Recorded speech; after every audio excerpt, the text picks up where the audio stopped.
Welcome back to segment number 3. I'm Jennifer Fierro, your broad podcaster, right here in the Highland Lakes with Art Dlugach, the voice of the Llano Yellow Jackets.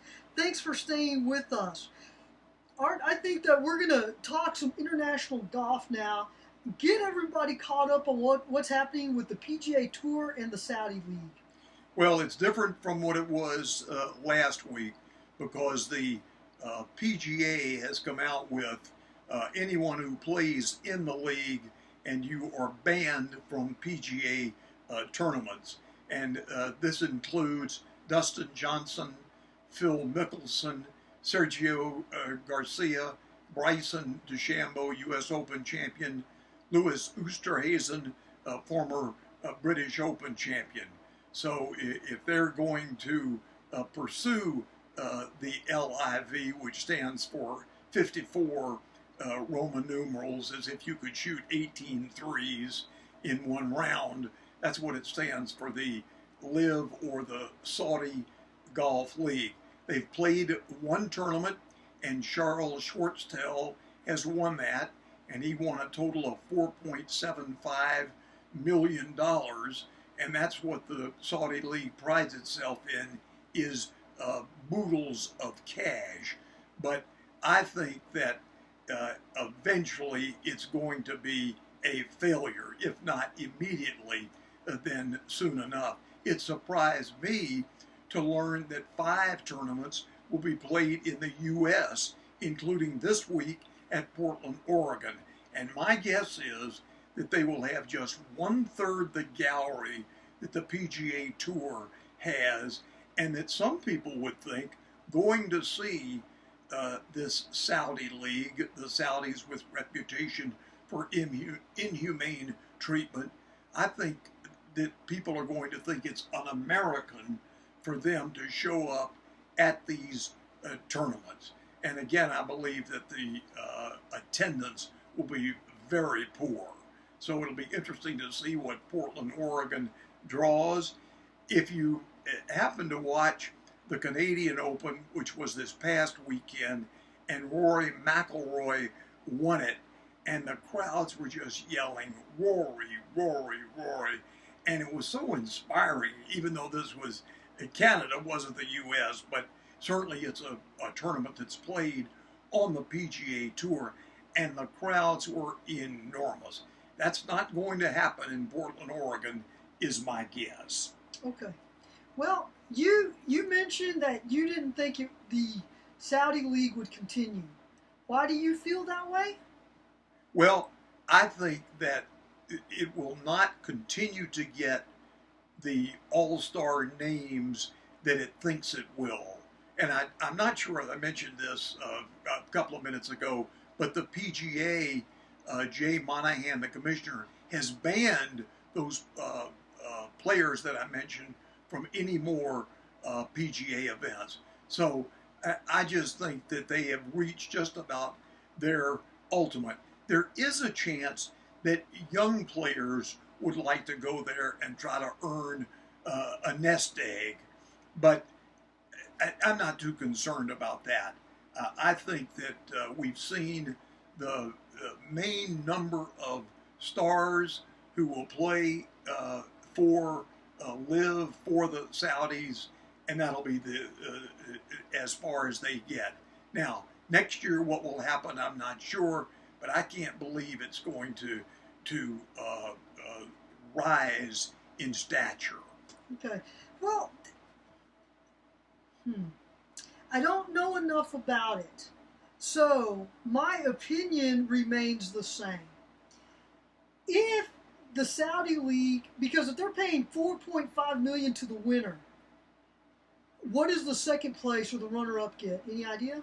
No, my guess would be 2, maybe as much as that. But these men that I've mentioned, they've earned so much money, you couldn't possibly spend that in a lifetime. Yeah, and that. So that's why I think that this huge prize money is not going to be that much of a lure. Okay, so let me ask you a question.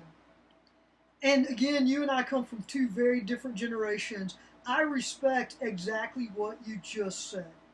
I would like to think that there are people out there who have the standard that you talked about. There's inhumanity that's happening here. By spending our hard-earned money on this, we are essentially approving this. We are essentially saying we're okay with this. Right. And I agree with that completely, wholeheartedly. You know me well enough to know that there are lots of nonprofits that I do not give money to because I don't agree with where they are morally. Okay? So set that to one side. But here's the other thing that I constantly hear. I rarely ever hear from people who say they've made enough money, they're not going to go make any more. So I keep going back to that. I don't think that Phil Mickelson and some of these other guys, I don't know what motivates them, but if they're playing in the Saudi League, the money's got to be the number one motivator, even if they've made enough in their career. Mickelson's a pretty good example. He's made $95 million. He's second to Tiger Woods' all-time career money winner. I mean, I don't know. It's impossible to spend that kind of money. I agree. In 10 lifetimes. I agree with you. All I'm saying is that it just seems to me that is still the number one motivator. The other thing with the Saudi League that I'm very interested and curious to see play out, because if they're not gonna continue, it's gonna be, to me, one of two reasons why, or both. They can't, if they're not bringing in the big guys, the big names of the sport. You're right. Nobody's gonna care. I agree with you. There are a few people who are going to care. So the purse has to be better. If the PGA, what is the top purse that the PGA offers to the winner? It has grown to about $2.5 million. See, and if you're playing 72 holes, 4-day weekend, and you can make $2 million more going to another tournament, and that's where the money is, I don't know that I'm telling you, I've never met anybody who's ever said to me, I've made enough money. Now, especially in the sports world. Now, I know for a fact there are leaders of school districts and city halls who privately pass on a pay increase. Even a 2.5%, 3% pay increase. I know they do because I've been told by the people who want to award those contracts. And they say no because they'd rather that money go to support staff. They realize that municipality or that school district doesn't have the money to pay. There are people out there who pass on that. I rarely hear that, though, in the sports world. Well, that's true. But I think, again, with what these men have made and the idea of excelling on the PGA Tour, which I think Nick Faldo mentioned this over the broadcast of that Canadian Open I mentioned this past weekend, that kids grow up wanting to be the stars of the PGA Tour or girls of the LPGA Tour, and this LIV is not it. Well, I will be interested to see how this plays out over time, because what is your theory? Do you think that these golfers will back off? Because it's how many tournaments? 5 in the Saudi League right now? It's 8 or 9 total, 5 in the U.S. Okay. And I would hope that these men would play in 4, 5, or 6 or the whole year, and then ask for to be reinstated into the PGA and say the heck with the LIV. What's the next major? Is that the U.S.? U.S. Open is this week.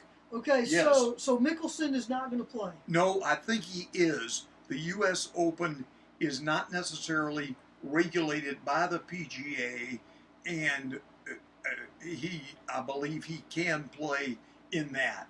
And then when the British Open comes, the U.S. has nothing to do with the British. And next year for the Masters, that's also run by itself. But knowing those folks in Augusta, Georgia, they're going to say to live players. You're going to hate the next thing I'm going to say. The PGA Tour reminds me of the NCAA. They seem to have some say, but not a lot of say. And if you're not going to take the majors away from the top players, then what is their incentive to not play in the Saudi League? Because it's not money. The Saudi League's got the money. Right. PGA does not. Right. Or doesn't seem to. So what authority then does the PGA have? If they're not going to take the majors away, what do they have? What is their bargaining chip? Well, I still say they have plenty of money. It's not what the LIV has, but it still is a lot. And I think they've got their reputations at stake here by their neighbors, their families, and the fans throughout the U.S., which I would imagine is a great number opposed to the LIV than would be in favor of it. It will go back to this question months from now or next year and see. Yeah, I agree. Okay. That's it for this week's Broad Podcaster. Thank you again for liking, sharing, and subscribing to the channel. For Art Dlugach, the voice of the Llano Yellow Jackets, I'm Jennifer Fierro. We'll catch you next week.